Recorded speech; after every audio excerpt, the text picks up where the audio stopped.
Hello everyone! Welcome back to our YouTube channel! Pose with the fans! Pose with the pose with the pose with the fans! Pose with the pose with the pose with the fans! And for today's video, we are going to interview the education students here at Bulacan State University, Bustos Campus. We prepare a few questions that is related to emotional and mental challenge such as burnout and academic pressure and how they deal with it. And you better watch our video until the end dahil meron tayong challenge na gagawin. Hanapin niyo lang ang hidden code throughout the video and comment it down to our comment section. And you will have a chance to win a 100 pesos loan.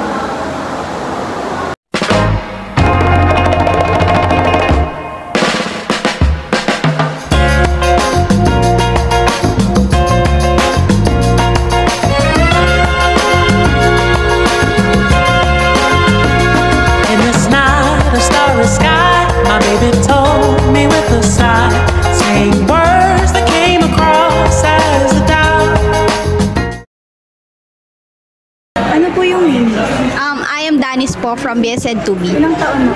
I am 20 years old. Anong major? Again po. Anong major? I am major in English po. Ikaw pa, ano po? I am Alexana Guevara po from BSED 2B po, English. So, meron po akong question sa inyo.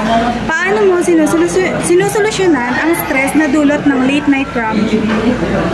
For me, ang ginagawa ko kapag wala nang choice kundi cramming na lang, inuuna ko yung mas mahirap na task and then yung susunod na task is yung mas madali na or yung kaya nang i-cram ng by hour. Okay, so ano po ang mga ginagawa mo para mapanatili ang focus habang nag-aaral ka sa gabi? Ako, tinatanggal ko yung mga yung mga gadget na pwede kong kutkutin habang nag-aaral ako. Okay, so sa inyo naman po, may question po ako. Paano ka naapektuhan ng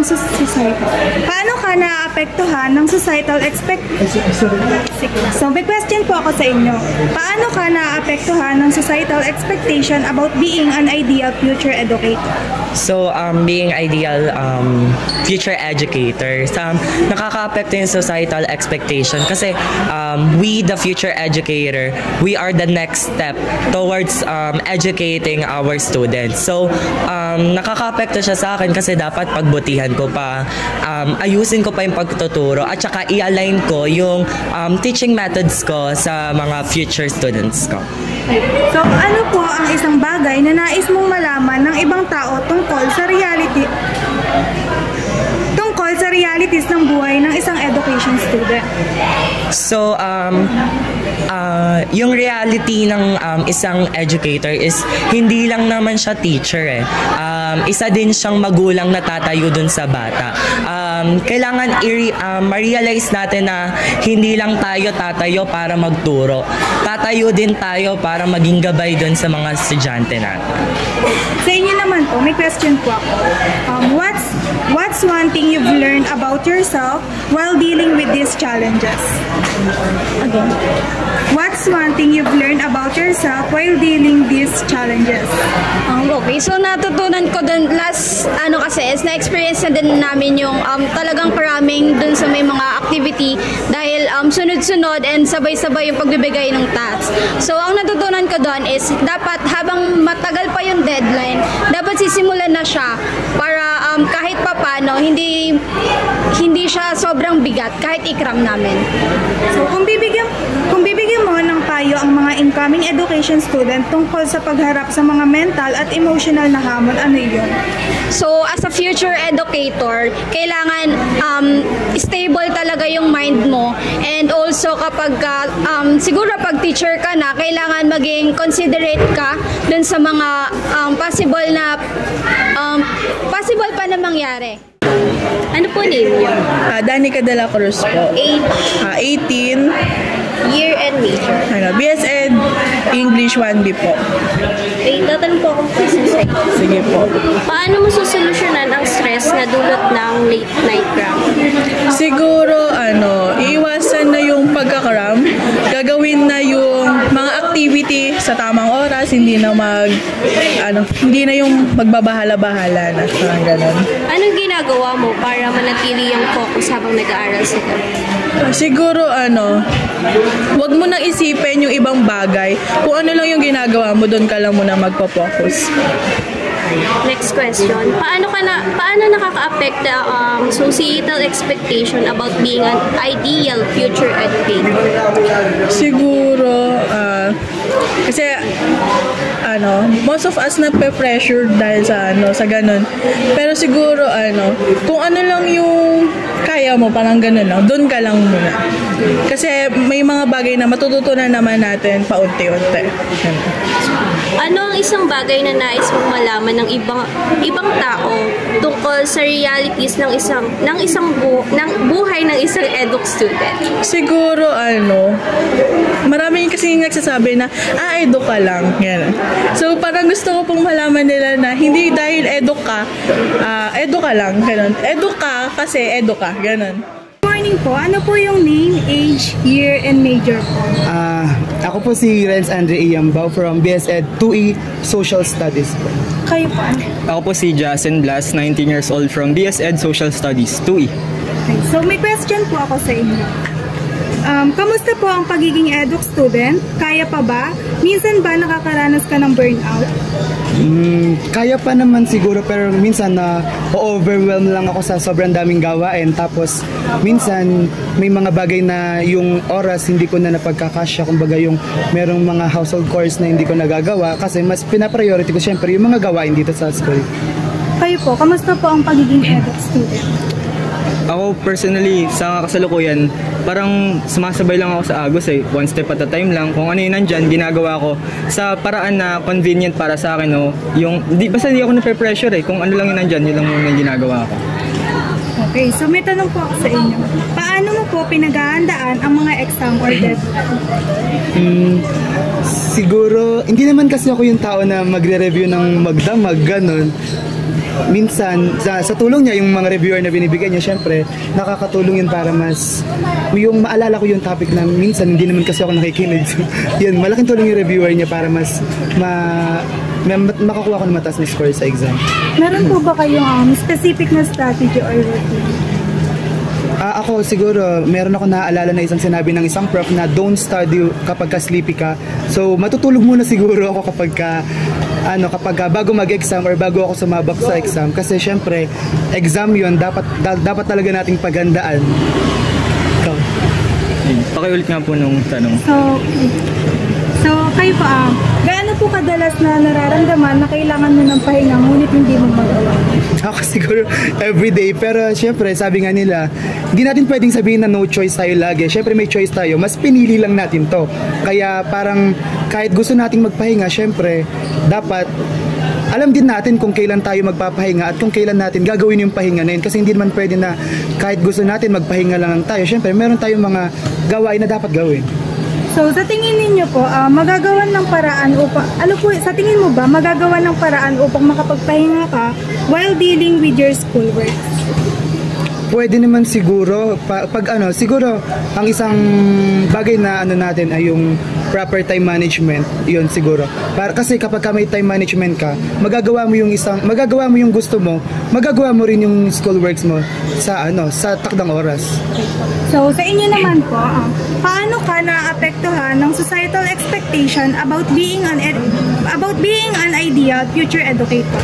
Ako para sa akin, sa contemporaryong panahon, parang nag-e-exist yung stigma o mark of disgrace na kapag future educator ka, ina-expect ng karamihan na dapat profession ka pagdating sa maraming bagay. Sa katunayan, hindi naman ganun. Kaya nga tayo nagsastrive na mag-aral ngayon para mas mapayabong pa yung kasalukuyang kaalaman natin para sa hinaharap din. Ano po ang isang bagay na nais mong malaman ng ibang tao tungkol sa realities ng buhay ng isang education student? ano lang, mahirap. Yun lang siguro yung appropriate na sabihin, mahirap talaga. So, kung bibigyan mo ng payo ang mga incoming education student tungkol sa pagharap sa mga mental at emotional na hamon, ano yun? Parang may dalawang bagay lang na kailangan i-bear nyo sa utak nyo. Perseverance o resiliency, yun lang. Kasi kung passionate at mahal mo naman yung ginagawa mo, kaya mong pagtiisan at mamahalin mo rin siya in the long run eh. Para sa akin lang naman, yun lang. So, sa inyo po, kung bibigyan mo ng payo ang mga incoming education student tungkol sa pagharap sa mga mental at emotional na hamon, ano yun? Ako siguro, tatagan lang nila yung loob nila.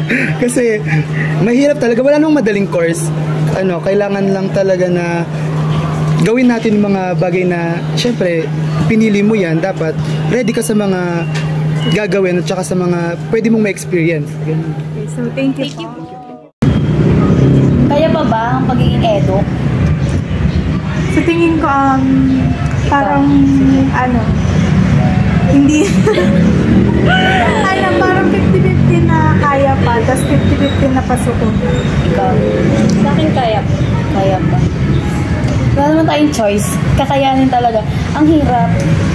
I mean, hindi siya tulad nung first year and second year. Kung pagko-compare yung 3 year na nandito tayo ngayon sa 3rd year, alam ko nararamdaman yung iba yung hirap niya. Iba yung, parang, oo. Parang doble na siya burden sa una. Parang bang inire-ready tayo na, uy, ganito sa, ganito sa susunod na taon. Tapos lahat ng schoolwork, sabay-sabay, hindi na katulad dati na ngayong week, isa lang yung gagawin, tapos next week na ipapasa. Ngayon, parang halos lahat ng subject mayroong mga schoolwork. Pati yung quizzes, araw-araw. Tapos hindi mo alam kung paano mo siya uumpisahan. Tapos, di ba ngayon, mag-finals na. Yung sabay-sabay sila ng deadline, yung hindi mo alam kung paano mo uumpisahan yung isa, kung sino yung una mong gagawin, kung ano ba. Ako, sa totoo lang, hindi ko na alam kung ano yung mga subject na pinapasukan natin. Pasok na lang ako ng pasok. Teacher na, prop na lang talaga yung kilala ko. Ganon. So, nararanasan niyo bang ma-burnout? Oo. Most of the time? Oo. Lalo ngayon. Ikaw?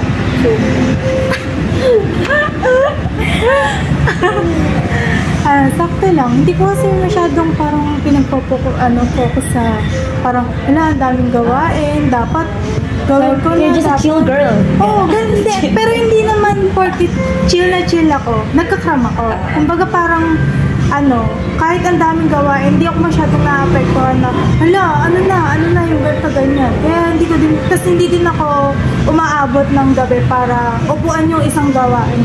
Kaya hindi ko feel masyado na chill girl.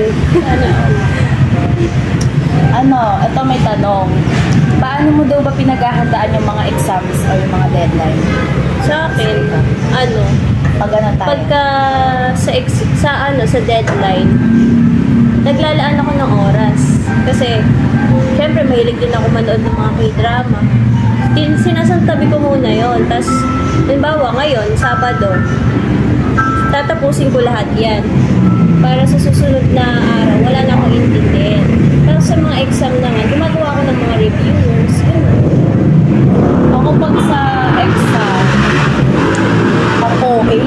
Pag sa exam, nagre-review din ako. Pero hindi ako yung nagre-review na a week before.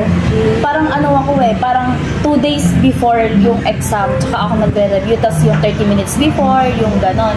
Pag sa deadlines naman, kung kailan pasahan. Cramming talaga. Cramming ako talaga. Hindi ko alam. Yun ang hindi ko maano sa sarili ko talaga. Yung pagkakram. Di ba first year pa lang, grabe na. Hindi ko alam kung paano ko siya i-manage ng maayos. Sobrang dami pa kasi social life. Ikaw? So ako naman, kilala niyo naman ako, di ba? Ang strategy ko pag exam, gumagawa akong Google Form. Kahit umabot siya ng 100 items, wala akong pakialam. Kasi parang sa akin, mas madali kong ma-review or ma-memorize yung mga meaning ng terminologies. Pagka parang nagsasagot ako gaya ng exam, yung mga multiple choice, o kaya naman identification, gano'n. Minsan hindi ako naglalagay ng choices sa Google Form, so gano'n. Mas naano ko. And hindi din ako, tas nagre-review ako pag madaling araw, alas 4. sleep well. Next naman, gaano kadalas mong nararamdaman na kailangan mo ng pahinga pero di mo magawa? Ako, everyday after school. Kasi, imbes na magpapahinga ka after ng school, meron ka pang gagawin ng mga activities, assignments, mga project. Kaya, ayun, everyday ko siya na-feel. Ako din. Lalo na nung nag-FS, yung grabe talaga. Kahit wala akong ginagawa, nakakatawa. Kahit nandun lang ako sa may likuran ng nakaupo, parang yung bigat nung nararamdaman ko, yung pagod ko pag uwi ko ng dorm dyan. Hindi mo ako makakausap, parang ako pinagsuktuman. Parang doble yung pagod dun compared dito sa Oo. Totoo yun. Parang, ganun pala. Ganun pala sa workfield. Pero siguro naman, dun lang, kaya tayo napapagod. Kasi parang mas nakakapagod pag walang ginagawa. Pero siguro kung magtuturo tayo during ng FS, siguro hindi naman ganun ka, dahil enjoy natin or nalilibang natin. I mean, hindi enjoy naman na parang wow, hindi mahirap. Yung mga ganun, I mean parang kasi pag may ginagawa ka, di ba nakaka-enjoy, tapos nakakalibang, ganon. Siguro kung ganon tayo, di tayo ganon ka-bored, tsaka parang hirap na nakaupo din sa likod, tinitignan mo lang yung mga estudyante. So talagang everyday natin nararamdaman na kailangan rin pahinga pero hindi natin magawa. Kasi ang dami gawa. So, sa tingin mo ba, magagawa ng paraan upang makapagpahinga ka while dealing with your schoolworks? Oo, pwede. Kasi, diba, after ng syempre maglalaan ka rin kahit paano ng konting oras sa sarili mo. Ako, ginagawa ko, nanood ako K-drama para lang ma-relieve yung or mawala yung stress. Nararamdaman ko para ayun. Tsaka, nasisira na yung mental health ko Oo. Tapos, puro school na yung diba, anong oras yung pasok natin? Umaga. Tapos hanggang hapon. Sa gabi, magre-review ko kasi ganun bukasan may quiz. So, dapat, kahit konting oras lang, kapag pahinga. Tama. Ako din, ganun. Diba, dyan lang naman ako sa dorm. Pagka, halimbawa, diba minsan 7 to 5 tayo, 7 to 6, ganun. Di syempre parang rin ako, nauumay, na parang araw-araw ganun. Puro na ng pag-aaral, puro na ng printed materials ang haharapin ko. Kaya ang ginagawa ko, lang din ako, nanonood. Kumakain, natutulog, ganun. Ikaw. So sa akin din, pwede naman natin makuha yung pahinga kahit madami tayong gawain. Kasi ako dati hindi ko talaga kaya na bukas na ako magre-review. Oo, ganun ka. Dati hindi ko talaga kaya. Wala, bukas na. Kakabahan pa ako pag di ako nakapag-review ng pag-uwi ko. Kasi feeling ko di ko mapapasa yung mga quiz, ganun. Pero ngayon, nakakaya ko na bukas na nga lang, ganun. Alis muna tayo, kaya tayo ganyan. Kaya yun. Tsaka sana wag din natin kalimutan na meron tayong social life bukod sa eskwelahan. Kasi, syempre, pare-pareho din naman kayo ng mga kaibigan mo na napapagod sa schoolwork. So, dapat rin kayo na, uy, labas naman tayo, punta naman tayo. Yung, alam mo yung kahit simple na punta kayo sa isang bahay ng kaibigan mo, tapos, mag-upo lang kayo doon, mag-cellphone lang kayo doon. Yung presence na may kasama ka while resting, parang iba din yung dulot niya. Parang yun parang yung peacefulness mo na wala kang iniisip na gawain. Tsaka pag may kausap ka kasi, makakalimutan mo yung mga gawain mo, lalo na pag chika-chika kayo. Ganun din. So, next naman. Ano ang isang bagay na nais mong malaman ng ibang tao tungkol sa realities ng buhay ng isang education student? Pag wala kayong choice, halimbawa, kasi pag malapit na sila mag-college, sabihin nila, wala akong choice, mag-eduk na lang ako. Hindi siya madali. Tsaka parang eduk lang, wag niyong nilalang ang eduk, grabe. Kasi, grabe yung schoolworks na gagawin mo, yung mga papel, lesson plan, sobrang hirap ng lesson plan, akala nyo madali lang yun, pero mahirap siya. Kaya, pagka hindi pwedeng trip-trip lang na mag-edu kayo, dapat pinag-iisipan nyo rin. Tsaka mahirap talagang edu. Huwag nyong pinapetiks-petiks lang. Di ba sabi ko doon sa interview, dapat daw matatag ka pag nag-edo ka. Kasi totoo yon. Grabe. Kailangan mo matatag. Tsaka mentally, physically, emotionally, lalo na emotionally. Tapos, wag din nilang sinasabi na edo ka, magaling ka. Hindi lahat. Grabe naman. Kaya nga nag-aaral kasi sabi nila, edo ka, that alam mo na lahat. Hindi ganun yun. That i-break natin yung stigma. Stigma. Mahirap maging isang education student.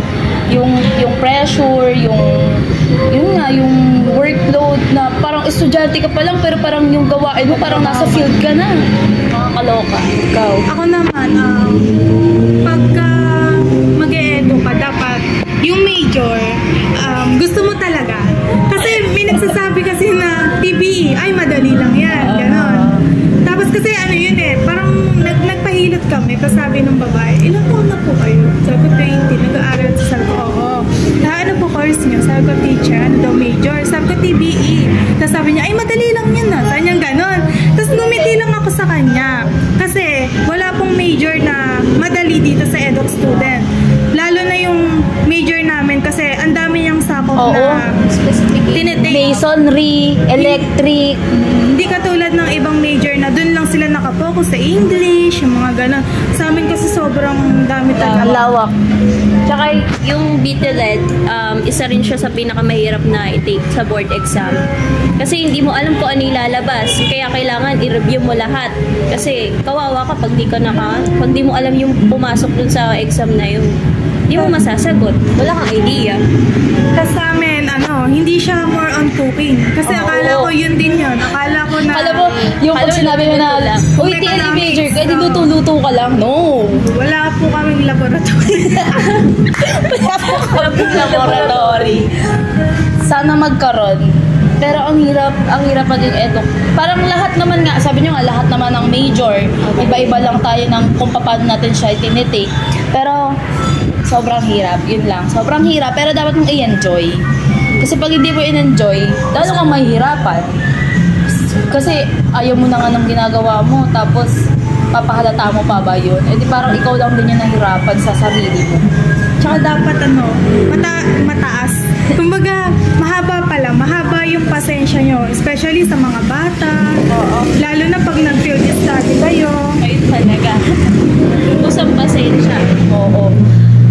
And dapat, habang bago kayo mag-first year, nagpa-practice na kayong mag-demonstration o kaya yung mga report kasi may mga prof na hindi po pwedeng babasahin mo lang yung PPT na nakalagay dun sa yung mga slide na nakalagay sa PowerPoint.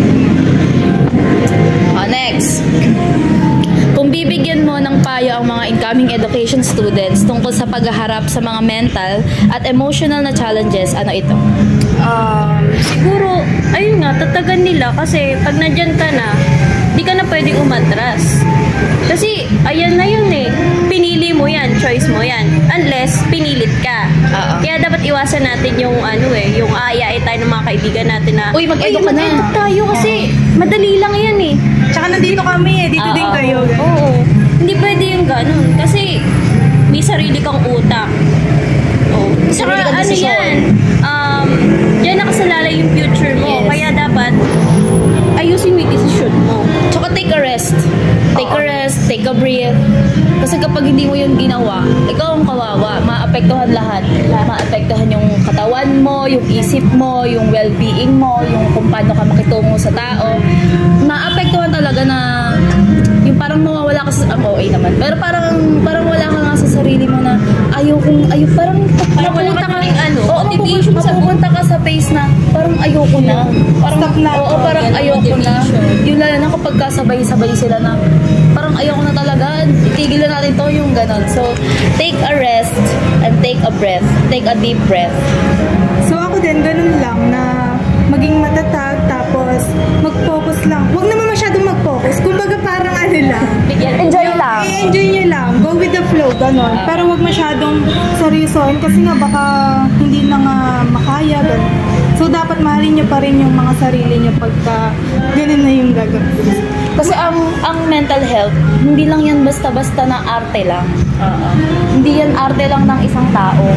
Serious matter siya sa ngayon. I mean, hindi lang din naman sa ngayon, ng mga dati pa na. Hindi rin kasi siya, hindi siya napagkatuunan ng pansin. So, ngayon, maganda rin na ang dami na rin mga advocacies na for mental health, for emotional health, gano'n. Tsaka, kahit ano pang nararamdaman mo, valid yon. It's kung babae ka man or kung lalaki ka man. Kasi syempre, nararamdaman mo yon, iyon yung nararamdaman mo. Tsaka wag mo din kakalimutan mag-express ng nararamdaman mo. Kasi kapag naipon, pag may nalabas, naipon. so, kumausap ka, magpahinga ka, huminga ka, lumayas ka, magliwaliw ka, ganon. Enjoy the life. Gumastos ka, kapag bagsak ka sa quiz, mag-Jollibee ka, Mag-Samgyup, mag-serve mo yan, ganon lang.